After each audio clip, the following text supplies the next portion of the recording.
اعوذ باللہ من الشیطان الرجیم بسم اللہ الرحمن الرحیم۔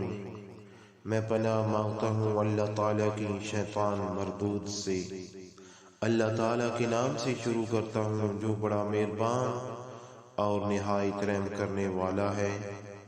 اللہم صلی علی سیدنا و مولانا محمد وعطرتہ بعدد کل معلوم لک۔ تمام دوستوں کو السلام علیکم ورحمۃ اللہ وبرکاتہ۔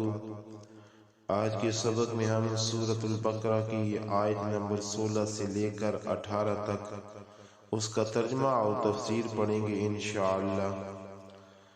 اولئک الذین اشتروا الضلالۃ بالہدی فما ربحت تجارتهم وما كانوا مهتدين۔ یہی وہ لوگ ہیں جنہوں نے ہدایت کے بدلے گمراہی خریدی، لیکن ان کی تجارت فائدہ مند نہ ہوئی اور وہ فائدہ مند اور نفع بخش سودے کی راہ جانتے ہی نہ تھے۔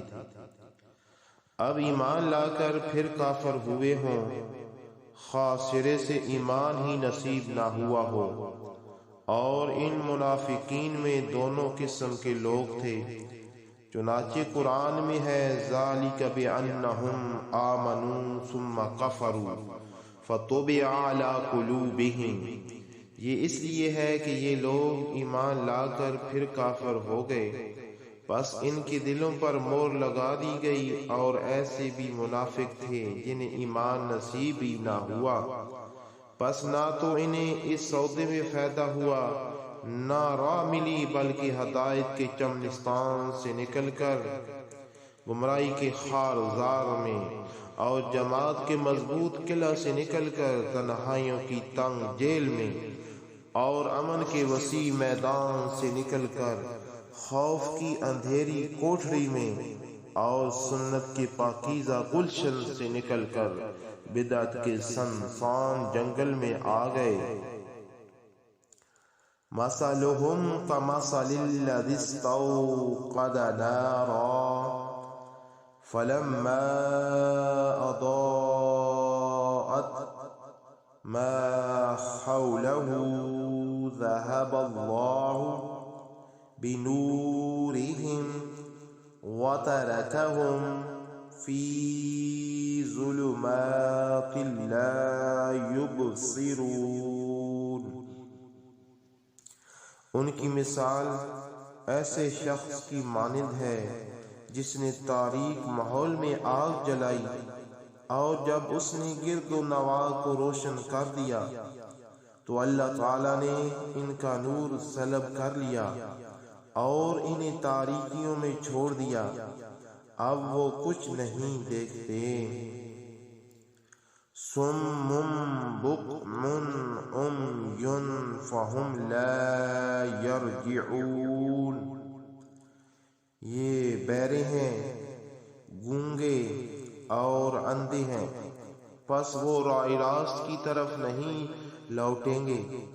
ابن عباس رضی اللہ تعالی عنہ فرماتے ہیں کہ یہ مثال منافقوں کی ہے کہ وہ اسلام کی وجہ سے عزت پا لیتے ہیں، مسلمانوں میں نکاح، ورثہ اور تقسیم مال غنیمت میں شامل ہوتے ہیں، لیکن مرتے ہی یہ عزت کھو جاتی ہے، جس طرح آگ کی روشنی آگ بجھتے ہی جاتی رہتی ہے۔ ابو العالیہ فرماتے ہیں جب منافق لا الہ الا اللہ پڑھتا ہے تو دل میں نور پیدا ہوتا ہے، پھر جہاں شک کیا وہ نور گیا، جس طرح لکڑیاں جب تک جلتی رہیں روشنی رہی، جہاں بجھی نور گیا۔ دخاق رحمۃ اللہ علیہ فرماتے ہیں نور سے مراد یہاں ایمان ہے جو ان کی زبانوں پر تھا۔ قتادہ کہتے ہیں لا الہ الا اللہ ان کے لیے روشنی کر دیتا تھا، امن و امان، کھانا پینا، بیوی بچے سب مل جاتے تھے، لیکن شک و نفاق ان سے یہ تمام راحتیں چھین لیتا ہے، جس طرح آگ کا بجھنا روشنی دور کر دیتا ہے۔ حضرت قتادہ کا قول ہے کہ لا الہ الا اللہ کہنے سے منافق کو دنیاوی نفع، مثلا مسلمانوں میں لڑکے لڑکی کا لین دین، ورثہ کی تقسیم، جان و مال کی حفاظت وغیرہ مل جاتا ہے، لیکن چونکہ اس کے دل میں ایمان کی جڑ اور اس کے اعمال میں خلوص نہیں ہوتا، ایمان کی جڑ اور اس کے اعمال میں خلوص نہیں ہوتا، اس لیے موت کے وقت وہ سب منافع سلب ہو جاتے ہیں، جیسے آگ کی روشنی بجھ جائے۔ ابن عباس رضی اللہ تعالی عنہ فرماتے ہیں، اندھیروں میں چھوڑ دینا سے مراد مرنے کے بعد عذاب پانا ہے۔ یہ لوگ حق کو دیکھ کر زبان سے اس کا اقرار کرتے ہیں اور ظلمت کفر سے نکل جاتے ہیں، لیکن پھر اپنے کفر و نفاق کی وجہ سے ہدایت اور حق پر قائم رہنا ان سے چھن جاتا ہے۔ صدی کا قول ہے کہ اندھیرے سے مراد ان کا نفاق ہے۔ حسن بصری فرماتے ہیں، موت کے وقت منافق کی بدعمالیاں اندھیروں کی طرح اس پر چھا جاتی ہیں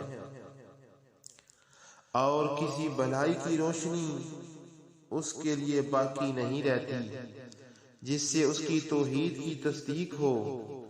وہ بہرے ہیں حق کے سننے سے، اندھے ہیں راہ راست کو دیکھنے اور سمجھنے سے، ہدایت کی طرف لوٹ نہیں سکتے، نہ انہیں توبہ نصیب ہوتی ہے نہ نصیحت حاصل کر سکتے ہیں۔